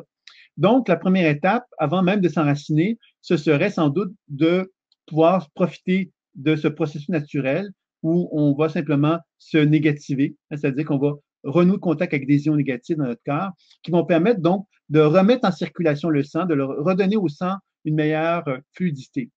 Et après ça, bien évidemment, après un certain temps où on a passé cette étape-là, on peut plus facilement s'enraciner. Et s'enraciner, bien, quelque part, c'est un acte imaginaire, pourrait-on dire. Hein? C'est-à-dire que j'utilise le support imaginaire, le véhicule imaginaire, pour prendre conscience que l'imaginaire va me permettre de voyager dans mes pieds, dans mes chevilles, dans mes mollets, et ainsi de suite. Et c'est comme ça que je vais pouvoir arriver à développer cette position d'antenne dont je parlais tantôt, qui va me permettre par la suite de pouvoir entreprendre, après que je me suis bien enraciné, à pouvoir entreprendre cette notion de développer un soleil rayonnant dans mon cœur et de développer une lumière qui va pouvoir se diriger en moi pour faire des voyages en l'intérieur de moi-même, de voyager vers un autre partenaire, vers des arbres, vers la nature, etc. Et développer les 3 grands volets de l'application de la pleine conscience intuitive, le décodage intuitif, la déprogrammation de la mémoire cellulaire et les techniques de soins, qui sont les 3 grands volets qui vont être vus lors des ateliers dont je vais bientôt parler. Je vais juste voir s'il y a d'autres questions. Pour l'instant, il n'y a pas d'autres questions. Tu peux y aller. Donc, c'est ça. Donc, là, je vais poursuivre un petit peu dans cette notion de pleine conscience intuitive pour vous donner un petit peu comment on peut arriver à développer cette habileté-là. Mais en vous parlant également des 3 ateliers qui viennent, qui vont être une proposition, pour ceux qui sont intéressés, d'approfondir justement tout ce qu'était la conférence. Donc, la première leçon qui va être proposée, c'est comment je peux m'harmoniser à la vie hein, en tenant compte justement de ces 4 règnes dont j'ai parlé tantôt, le règne minéral, végétal, animal et humain. Alors, dans ce contexte-là, on va découvrir que la pleine conscience intuitive me permet de communiquer avec chacune de ces règnes-là. Et on va donc mettre en évidence de quelle façon qu'on peut parvenir. La pratique de l'enracinement est la base, mais après ça, évidemment, il y a tout le décodage intuitif, comment je peux communiquer avec la vie. Alors, comment je peux communiquer avec la vie? D'une façon très simple, c'est que je suis une antenne, je suis un être de lumière, je peux donc, par le biais du support imaginaire, utiliser cette lumière-là pour voyager en moi, voyager vers un partenaire, voyager vers un arbre, voyager vers ce que je veux. Et ce voyage-là va me permettre donc d'avoir une communication, un échange avec l'information, avec laquelle je suis en communication, sous forme d'images, de sensations et de mots. La beauté de la pratique de la pleine conscience intuitive, c'est de prendre conscience qu'il y a véritablement un langage intuitif qui prend forme. Ce langage intuitif-là, c'est pas moi qui dois le parler, c'est la vie qui va se manifester à moi. Plus je communique avec la vie, plus la vie communique avec moi. C'est-à-dire que je pose des questions à ces perceptions que j'ai, et c'est ces perceptions-là qui vont me répondre. C'est pas moi qui va me répondre. C'est pas à moi de réfléchir à qu'est-ce que ça veut dire ce que je vois.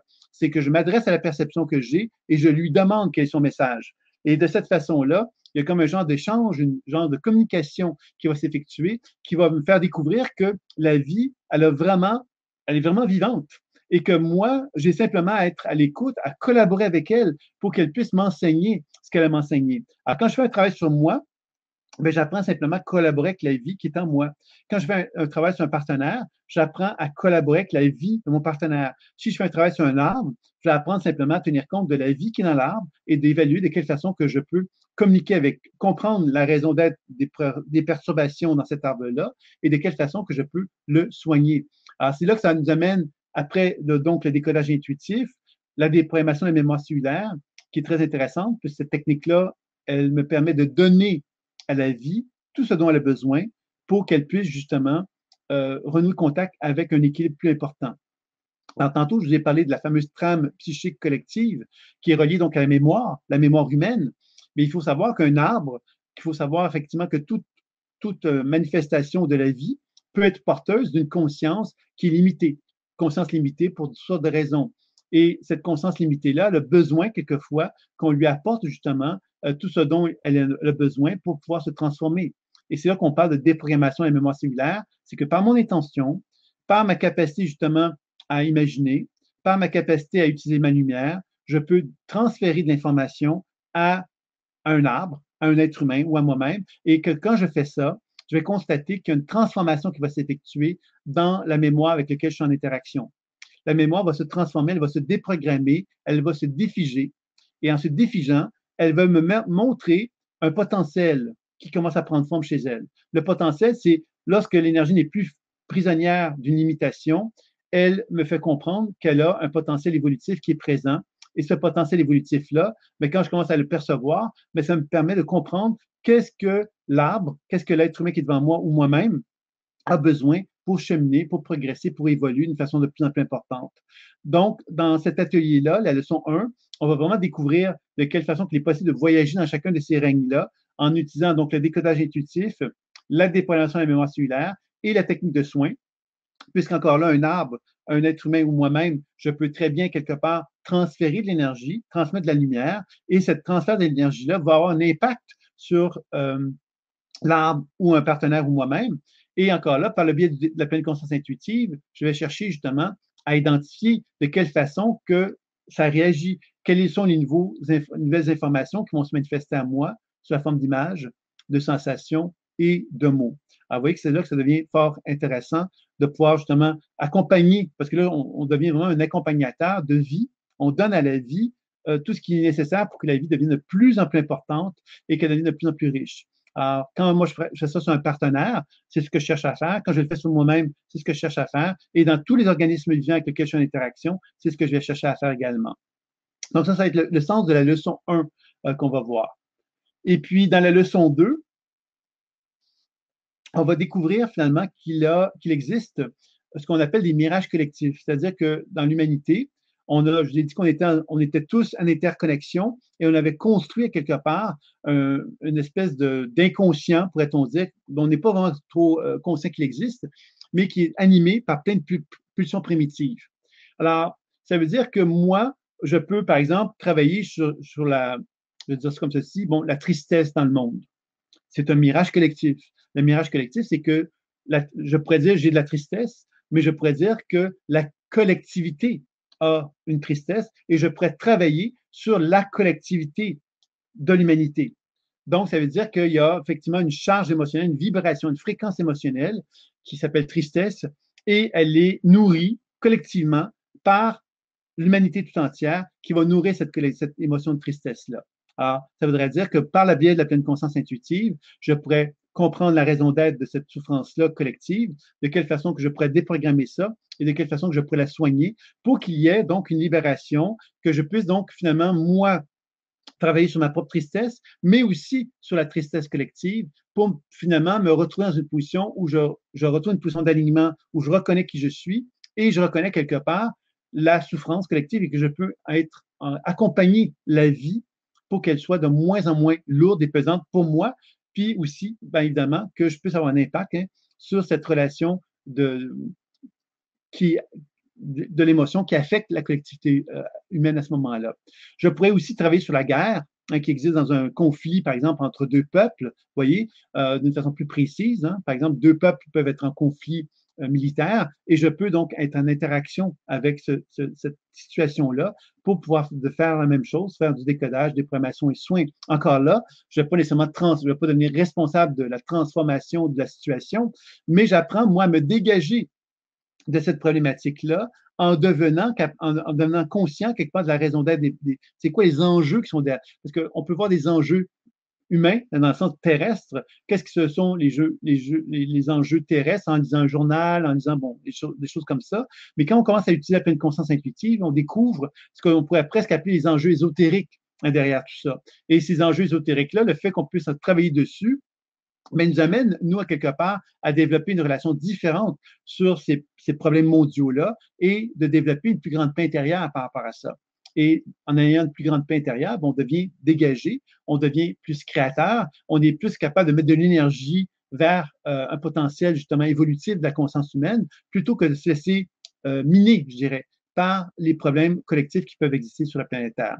Donc, la leçon 2, ça sera une occasion pour nous de travailler dans cette direction-là et de mettre en évidence quels sont parce que quand on fait la déprogrammation, on va constater que les mirages collectifs sur lesquels on va travailler, on va commencer à se rendre compte qu'il y a comme, plus on les déprogramme, plus on découvre, on fait émerger des potentiels créatifs, des potentiels évolutifs.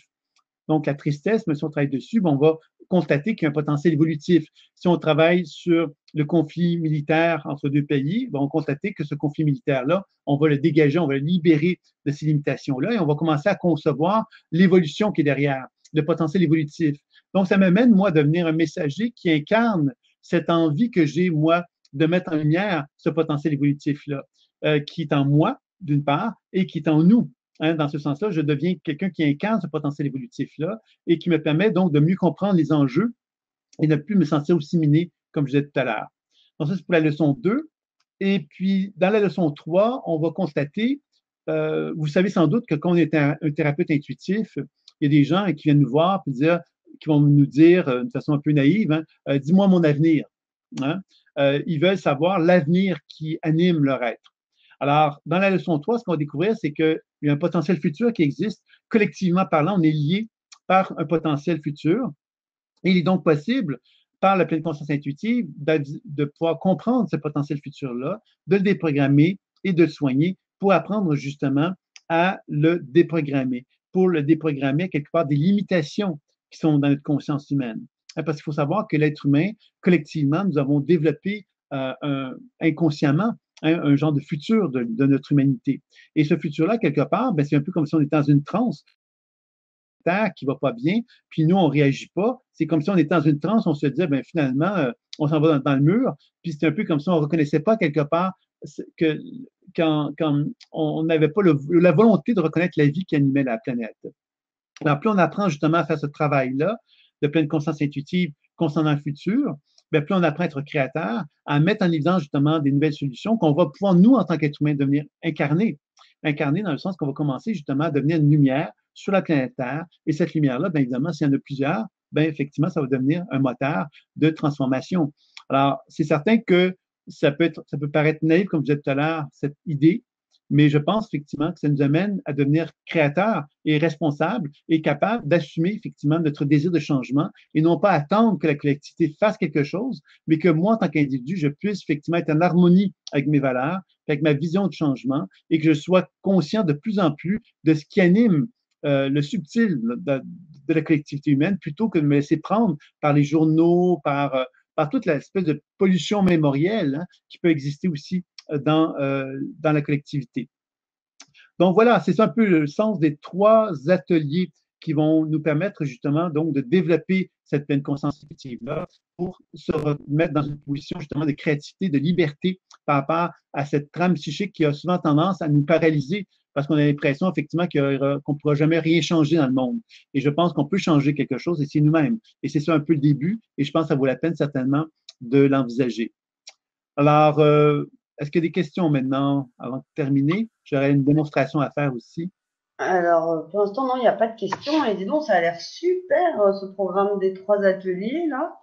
Et si vous êtes d'accord avec moi et que vous trouvez que ça doit être super aussi et que vous avez envie de l'expérimenter vraiment en direct, vous avez le bouton Je découvre le programme de Sylvain. Vous cliquez dessus, tout sera expliqué et vous pourrez accéder à ces 3 ateliers en ligne qui auront lieu les 2, 9 et le mardi d'après, 9 et 7, ça doit faire 16 avril à 16h, sachant que si jamais vous ne pouvez pas être disponible pour le direct, bien entendu, vous aurez accès au replay à vie. D'accord, donc je te remercie.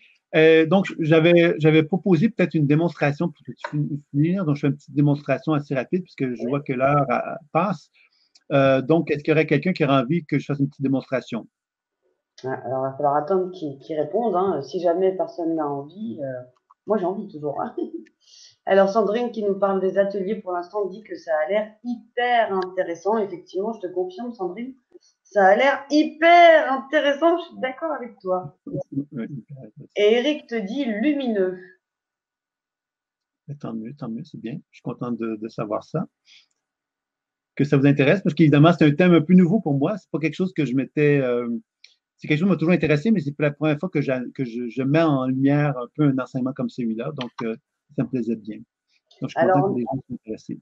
Nous avons une grande gagnante, notre amie Nadia, qui est une fidèle de l'Académie de la Nouvelle Vie, qui nous dit que oui, voilà, c'est la première à l'avoir écrit. Donc, c'est Nadia, c'est ça? Nadia.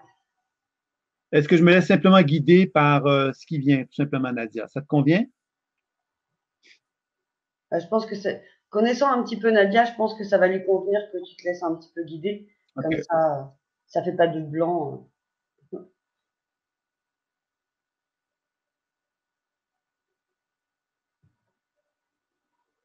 Ce que je sens de toi, Nadia, pour commencer, je décris la scène. C'est la scène d'une personne qui est très petite dans la scène, hein, puis qui semble finalement pas vouloir trop prendre sa place. C'est comme ça que je pourrais le décrire. Puis à un moment donné, elle ne prend pas sa place, elle ne prend pas sa place, elle ne prend pas sa place, puis à un moment donné, bang, elle explose. Et là, quelque part, elle est mécontente. Elle a l'impression, quelque part, qu'on n'a pas tenu compte d'elle. Et là, elle veut prendre beaucoup sa place. Ça, c'est un peu comme une espèce de dualité. Et plus je prends pas, moins je prends ma place, puis là, quelque part, je développe une frustration qui, à mon nez, va exploser. C'est un peu comme ça que je sens ça dans un premier temps. Je ne sais pas qu'est-ce que tu en penses, Nadia. Alors, je ne sais pas ce que Nadia va en penser, mais c'est marrant ce que tu dis parce que Nadia, je la connais pas personnellement. Hein. On se côtoie sur l'Académie de la Nouvelle Vie, puis elle m'a demandé un ami sur Facebook récemment. Et ce que tu dis, ça me parle pour elle aussi. Là, je ne sais pas c'est qui, c'est Nadia qui dit parfait, mais je ne sais pas si elle fait. Oui, elle disait parfait pour le fait que tu te laisses guider. Ah, OK. D'accord. Donc, vous voyez, ce que je viens de faire dans ce premier temps, c'était simplement d'observer qu'est-ce qui est là. C'est un peu comme ça le décodage intuitif, c'est que je m'adresse à l'information qui me parle, elle me transmet l'information comme si elle était vivante, hein, même si c'est une information qui n'est pas, c'est pas Nadia physiquement que je rencontre, mais c'est une perception qui m'informe. Et c'est ça qui est la première étape. Ensuite, la déprogrammation de la mémoire cellulaire qui est la deuxième étape, mais j'attends que Nadia me donne une confirmation. Alors, ça y est, Nadia a répondu. Elle nous dit, c'est ça. C'est le ressenti que j'ai dans mon logement. Je ne m'y sens pas à ma place. OK. Donc là, on va faire la déprogrammation. On va voir un petit peu qu'est-ce qui va en ressortir.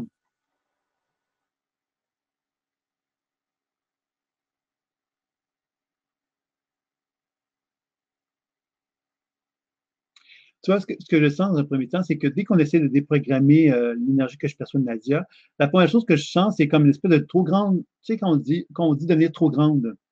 Quand on devient trop grande, à quelque part, on est conscient effectivement qu'il y a plein de choses qu'on a à faire parce que comme on est grande, il y a plein de rêves, plein de projets, plein de choses qu'on veut faire, mais ils sont tellement grands, c'est tellement vaste que inévitablement, on voit que c'est pas possible d'y accéder rapidement. Donc, à ce moment-là, on s'écrase et on redevient quelque part la petite Nadia.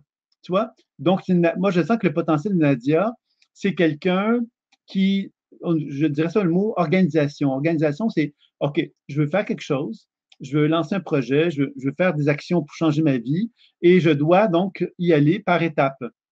Et donc, je dois structurer ça et je dois me donner des défis qui sont petits au début, des défis qui sont accessibles, qui vont faire que je vais prendre conscience qu'à l'intérieur de moi-même, il y a une femme qui veut justement prendre sa place. Et tantôt, tu faisais référence au logement, mais j'ai l'impression que d'une façon globale, Nadia, tu as besoin de donner un sens à ta vie, puis prendre place dans ta vie, puis exister. Et ça demande, comme tu as une ambition qui est très grande, mais ça demande à quelque part de faire des petits pas pour commencer. Sinon, tu vas toujours te faire un peu en, écrasé, je dirais, par le projet. Tu sais, le projet, j'ai un grand projet, mais le grand projet est tellement grand qu'il peut nous écraser puis nous empêcher de pouvoir arriver à faire les premiers pas. Et je te dirais que c'est ça un peu que je perçois dans un premier temps de la déprogrammation. Je ne sais pas si tu veux me confirmer ça.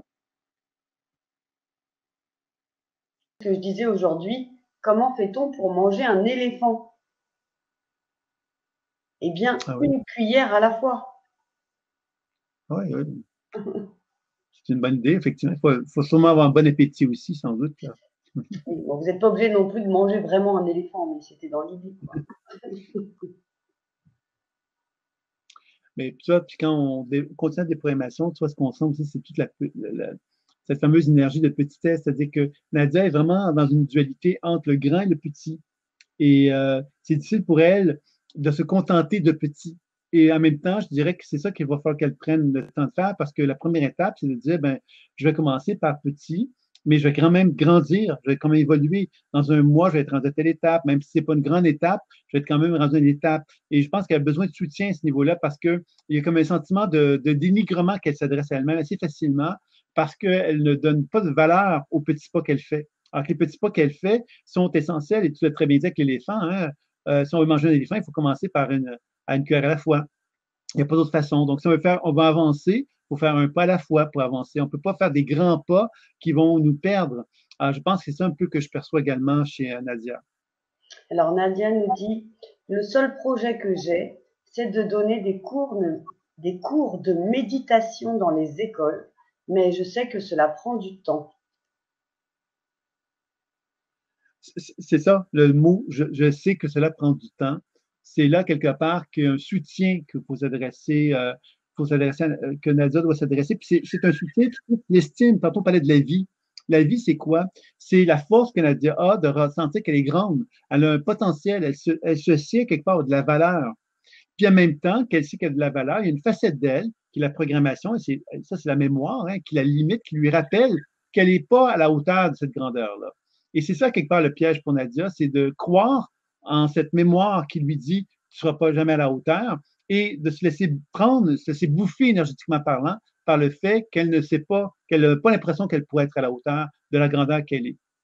Et c'est là, évidemment, que tout un travail de la pleine conscience intuitive met en évidence cette vie en soi. Et la vie en soi, ben, nous rappelle à quelque part qu'il y a un potentiel en nous, que ce potentiel-là, plus on le déprogramme, plus il nous rend, on devient de plus en plus conscient de la lumière qui est en nous. Et c'est cette capacité à assumer cette lumière-là. Et c'est là qu'on touche vraiment à la notion de mission de vie. Hein? C'est-à-dire qu'on reconnaît quelque part que quand on est dans un état d'alignement, on ne peut pas faire autrement qu'être en accord avec soi. Et ça, je pense que c'est vraiment important de reconnaître cela. Et Eric te dit que dans son cas, c'est un peu pareil que Nadia, donc il est content. Mais c'est marrant d'ailleurs parce que souvent, justement, j'ai remarqué quand en direct comme ça, dans une conférence où il y a plusieurs personnes, hein, quand on travaille sur même un cas, et ben en fait, ça parle vraiment à beaucoup de monde comme si on devait être au même endroit, au même moment, comme si justement, bah, on était à la bonne place. Parce que Tout à j'avoue fait. que même moi, ce que tu as dit, ça m'a parlé sur certaines choses et sur certains sujets. Mhm. J'ai eu des intuitions comme ça qui me sont venues. Et j'avais presque l'impression par moment que tu parlais de moi aussi. Ouais, c'est effectivement, c'est quelque chose qu'on voit souvent, effectivement. Et tout ça pour vous dire que, mais franchement, si vous vous sentez là déjà connecté avec ce qu'est en train de dire Sylvain, eh ben venez aller plus loin dans les 3 ateliers parce que c'est pour vous, quoi. Vous allez forcément en retirer quelque chose d'énorme et faire justement encore un pas. Alors après, on ne peut pas vous dire que le pas, de combien sera le pas, est-ce que ce sera un pas de géant ou un petit pas? Ça, on ne peut pas savoir. Mais quelle que soit la longueur de votre pas, eh bien, ce sera toujours ce pas justement que vous aurez fait en plus pour arriver vers vos objectifs, qu'ils soient professionnels ou personnels, vos objectifs de vie. Alors Eric nous dit, il n'y a pas de hasard, il n'y a que des rendez-vous. Bah oui, c'est tout à fait ça. Que vous soyez Mhm. en direct ou en replay, vous êtes au bon endroit. Donc cliquez sur le bouton pour découvrir les ateliers de Sylvain et nous rejoindre. Nadia rajoute que j'ai une vieille croyance qui fait que je suis persuadée que pour déménager, je dois d'abord trouver un bon travail et au final, j'ai des signes qui me montrent que cela se fera autrement. Moi, ce que je sens beaucoup de toi, Nadia, c'est les jambes. Habite tes jambes. Habite tes jambes, ça veut dire quelque part, habite les pas que tu fais et observe où est-ce que les pas t'amènent. Parce que j'ai l'impression que tu es tellement dans la tête à vouloir réfléchir, puis à planifier, puis à essayer de trouver la solution absolue, parfaite, que tu n'es pas dans tes jambes. Tu ne laisses pas aller quelque part le mouvement de la vie. Le mouvement de la vie, il se manifeste dans les jambes quand on se laisse porter à quelque part par la vie. Quand on est dans la tête, on empêche la vie de s'exprimer parce qu'on essaie de contrôler avec notre tête. Et je pense que la première chose que tu as à apprendre à faire maintenant, c'est de retrouver l'aisance de la jeune fille, tu sais, de l'enfant, qui se permet de se dire, bon, ben, j'ai envie simplement de me promener. Je ne sais pas où que je m'en vais, mais j'ai envie de faire confiance à la vie. Et ça me fait penser beaucoup à la loi de l'attraction. Hein. Quand on sort dehors et qu'on se laisse aller par le fait qu'on reconnaît que la loi d'attraction, elle existe et qu'il y a des événements qui vont se présenter à nous, qui vont nous indiquer un chemin qu'on ne connaît pas à l'avance, ben, quelque part, on fait confiance à cette fameuse loi d'attraction. Et je pense que ça peut être intéressant pour toi, Nadia, de commencer justement à être attentif aux signes de la vie, puis de te permettre justement de pouvoir effectivement expérimenter d'une façon plus importante cette envie que tu as de t'ouvrir à toi-même davantage. Et c'est dans les jambes que ça se passe. C'est ça un peu que je t'inviterais à faire. J'ai envie de dire aussi à Nadia et à tout le monde, je ne sais pas si vous avez déjà entendu cette phrase, mais si on construisait la maison du bonheur, la plus grande pièce serait la salle d'attente. Ah oui. Donc à un moment donné, on attend ça, on attend ceci, on attend la semaine prochaine, on attend l'été, on attend l'hiver, on attend toujours quelque chose en fait. Donc à un moment donné, on dit juste, bah j'y vais quoi. Tout à fait. Je suis bien d'accord avec toi. C'est une belle Donc image. n'attendez plus et cliquez sur le bouton pour découvrir le programme de Sylvain et nous rejoindre en direct pour 3 super ateliers. Donc, Nadia me dit merci. Donc, je pense que c'est bon. On peut. Alors, vous avez vu, hein, donc là, évidemment, c'est une petite démonstration, mais c'est pour vous montrer que là, on le fait avec un. Là, je l'ai fait avec Nadia. On peut, ce que vous allez apprendre, effectivement, c'est qu'on peut apprendre, évidemment, à le faire des êtres humains, mais là, on va plus mettre l'emphase sur l'idée de travailler sur des concepts, justement, qui sont plus de l'ordre de la vie, euh, de la planète Terre, donc les mirages collectifs et, évidemment, les potentiels futurs que l'on crée d'une façon collective aussi. Alors, c'est plus à ce niveau-là qu'on va travailler, mais les concepts de la pleine conscience intuitive s'appliquent de la même façon et si vous avez envie par la suite, bien, vous pourrez, évidemment, donc, développer ça pour vous-même ou pour les partenaires si vous en avez envie. C'est les mêmes principes qui vont être vus lors de ces 3 ateliers-là. Donc, si ça vous dit, bien, on va participer à changer le monde ensemble. C'est un rendez-vous. Voilà. Et j'avais envie de rajouter pour les personnes qui seraient nouveaux à nous regarder, qui n'auraient pas l'habitude de l'Académie de la Nouvelle Vie, que si ce soir vous arrivez à voir notre conférence, eh bien, c'est la même technologie qu'on utilise pour les ateliers en ligne. Donc, vous pourrez être bien tranquillement chez vous ou où vous voulez avec votre smartphone ou votre ordinateur et vous pourrez nous suivre, que ce soit en direct ou, comme je vous le disais également, en replay, et vous pourrez bénéficier de tous les conseils, les enseignements, les techniques de Sylvain donc au cours de ces 3 ateliers. Donc surtout, n'hésitez pas. J'ai oublié de vous parler aussi de la garantie de l'Académie de la Nouvelle Vie, satisfait ou satisfait, comme j'aime bien l'appeler, parce qu'en général, vous êtes satisfait. Vous voyez, Sylvain revient sans arrêt à l'Académie de la Nouvelle Vie. On le réinvite, c'est que vraiment, on connaît bien toute sa valeur. Hein. On parlait tout à l'heure de grandeur et de valeur. Eh bien, nous, on connaît celle de Sylvain, donc on la réinvite et on lui propose de vous proposer d'aller à chaque fois plus loin, puisque vous savez bien qu'en une soirée, on ne peut pas tout balayer non plus. Vous avez en plus la chance de pouvoir avoir ces ateliers en ligne, parce que, comme vous l'avez compris, Sylvain est au Québec. Donc, pour beaucoup, vous êtes à d'autres endroits de la planète et ce serait très compliqué et très onéreux si vous deviez ou aller voir Sylvain jusqu'au Québec, ou même s'il venait en France pour faire un atelier, forcément, hein, il y aurait tous ces frais de déplacement qui seront dans le prix, qui seraient pardon dans le prix de votre billet. Donc là, c'est vraiment des opportunités uniques qu'on vous propose tout en ligne. À partir du moment où vous avez une connexion Internet, c'est parfait. Vous pouvez assister donc à ces ateliers. Pour le moment, je ne vois pas de questions. Sylvain, toi, de ton côté, voulais-tu rajouter quelque chose, peut-être? Un petit mot de la fin, peut-être. Donc, d'abord, avant tout, je vous remercie d'avoir été attentif à la conférence et j'espère qu'elle vous a plu. C'était l'objectif quand même. Vous avez donc l'opportunité de pouvoir poursuivre le petit voyage qu'on a fait aujourd'hui avec une façon plus pratique avec les 3 ateliers. Je pense que tous ensemble, il faut y commencer à y croire. Je pense qu'il faut tous ensemble comprendre quelque part qu'il est possible de changer le monde. Et puis avec tout ce qui se passe en France présentement avec les gilets jaunes et tout ça, je pense que c'est certainement une façon de faire bouger les choses, hein, une façon, mais il y en a d'autres. Et cette façon que je vous parle, quelque part, elle est certainement plus individuelle et elle nous ramène justement à contacter davantage le principe de la vie avec le grand V en soi et en toute chose. Et de commencer effectivement à se rendre compte que les enjeux, comme par exemple ce qui se passe avec les Gilets jaunes, c'est des enjeux qu'on retrouve historiquement. Si vous regardez votre histoire, la France, l'histoire française, c'est des cycles répétitifs. Et c'est comme ça, quelque part, que fonctionne cette fameuse trame psychique dont je parlais tout à l'heure. C'est à travers des cycles qui se répètent et qui se répètent et qui se répètent et qui ont tendance inévitablement à amener l'être humain à devoir prendre conscience de ces cycles-là pour s'en libérer et pour pouvoir actualiser quelque chose qui est plus en accord avec lui. Et je pense que les moyens que je vais vous proposer sont des moyens, en tous les cas, certainement, pour renouer contact avec la paix en soi et de développer cette forme de liberté qu'on a tous envie d'avoir, je pense. Et ce sera des outils, je pense, qui vont vous aider dans ce sens-là. Donc, je vous remercie et j'espère vous rencontrer, vous revoir lors des 3 leçons. À très bientôt.